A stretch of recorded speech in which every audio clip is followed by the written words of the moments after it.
Hello दोस्तों, welcome back to our YouTube channel. आज शुरू करते हैं हम अपनी एस्टेट सीरीज़ का चैप्टर प्रेमचंद के फटे जूते, जिसके लेखक हैं हरिशंकर परसाई जी। तो चलिए शुरू करते हैं हम आज के क्वेश्चंस। प्रेमचंद के फटे जूते नामक निबंध किसके द्वारा रचित है? तो जैसा कि मैंने आपको बताया है, प्रेमचंद के फटे जूते बताना है हमें किसके द्वारा रचित है। प्रेमचंद, श्यामचरण दुबे, चपला देवी या हरिशंकर परसाई। तो इसके लेखक हैं हरिशंकर परसाई जी। प्रेमचंद किसके साथ फोटो खिंचवा रहे थे? पुत्र, पुत्री, पत्नी और पिता। तो प्रेमचंद अपनी पत्नी के साथ फोटो खिंचवा रहे थे। प्रेमचंद के चेहरे पर कैसी मूछें थीं? पतली, घनी, छोटी या लंबी। तो प्रेमचंद के मुंह पर, चेहरे पर उनके पे घनी मूछें थीं। प्रेमचंद के पाँव में किसके बने जूते थे? चमड़ा, कैनवास, रबड़ या प्लास्टिक। तो प्रेमचंद के पैरों में जो जूते थे वो कैनवास के बने हुए थे। प्रेमचंद के किस जूते में बड़ा छेद था? दाएं, बाएं, दोनों में या किसी में भी नहीं। तो प्रेमचंद का जो बायां जूता था उसमें एक बड़ा छेद था। प्रेमचंद में कौन सा गुण नहीं था? बात करने, कहानी लिखने, पोशाकें बदलने या लिखने। तो प्रेमचंद में जो गुण नहीं था वो था पोशाकें बदलने का। छेद से क्या दिखाई दे रहा था? जुराब, उंगली, अंगूठा या पजामा। तो छेद से उनकी उंगली दिखाई दे रही थी। नेक्स्ट क्वेश्चन है, उस समय जूते का दाम क्या होगा? 5 रुपये, 7 रुपये, 10 रुपये या 12 रुपये। तो उस समय जूते का दाम 5 रुपये होगा। लेखक का जूता कहाँ से फटा हुआ है? एड़ी के नीचे से, उंगली के नीचे से, अंगूठे के नीचे से या कहीं से भी नहीं। तो लेखक का जो जूता था वो अंगूठे के नीचे से फटा हुआ था। लेखक का हौसला प्रेमचंद की किस भाव छवि से पस्त है? क्रोध मुद्रा से, निकले हुए दांत से, व्यंग्य मुस्कान से या मंद मंद मुस्कान से। तो लेखक का जो हौसला है वो प्रेमचंद की व्यंग्य मुस्कान से पस्त है। फतेहपुर सीकरी जाने आने में किसका जूता घिस गया था?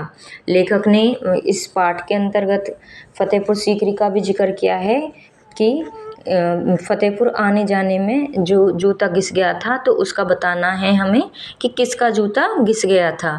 सूरदास का, तुलसीदास का, नंददास का या कुंभनदास का। तो कुंभनदास के बारे में कहा गया है कि उन्होंने कहा था कि फतेहपुर सीकरी आने जाने में उनका जूता घिस गया है।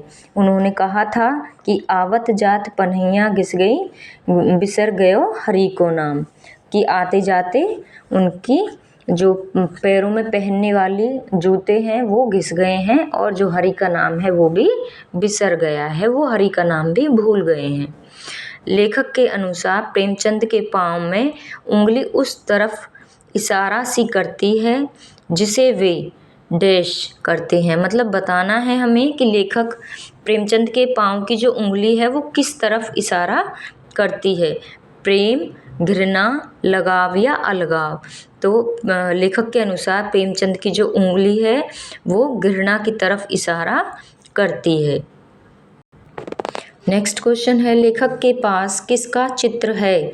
हनुमान जी का, देवी का, राम जी का या प्रेमचंद का। तो लेखक के पास प्रेमचंद जी का चित्र है। प्रेमचंद के कौन से पैर का जूता ठीक था? दाएं, बाएं, दोनों या दोनों खराब थे। तो जो प्रेमचंद का जो पैर का जूता था वो दाएं पैर का जूता ठीक था। लेखक प्रेमचंद को किस नाम से संबोधित कर रहा है? मित्र, साहित्यिक पुरखे, गुरु या प्रेरक। तो लेखक प्रेमचंद को साहित्यिक पुरखे से संबोधित कर रहा है। उस समय टोपी का दाम क्या होगा? 4 आने, 6 आने, 8 आने या 12 आने।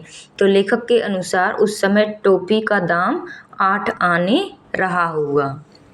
लेखक का जूता कहाँ से फटा था? आगे से, पीछे से, बीच में से या नीचे तले से? तो लेखक का जूता नीचे तले से फटा हुआ था।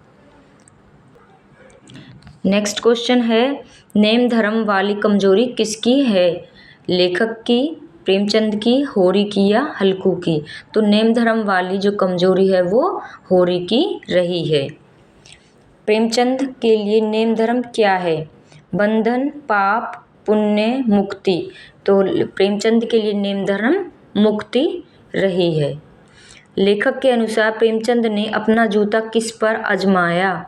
पत्थर पर, दरवाजे पर, अपनी किस्मत पर या टीले पर? प्रेमचंद ने अपना जूता टीले पर आजमाया था। प्रेमचंद किस चीज़ का महत्व नहीं जानते? पर्दे का, जूते का, पोशाक का या मुस्कान का?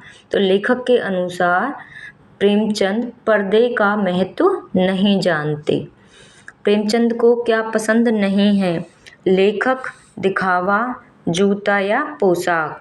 तो प्रेमचंद को दिखावा पसंद नहीं है।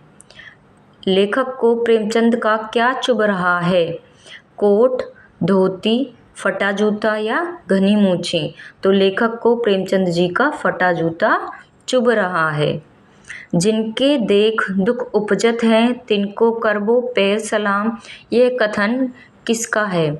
सूरदास का, नंददास का, कुंभनदास का या सूरदास का? तो ये सुंदरदास का। तो ये कथन था कुंभनदास जी का।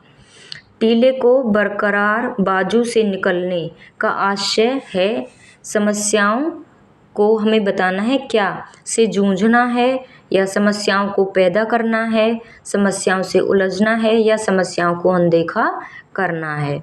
तो इसका अर्थ है समस्याओं को अनदेखा करना।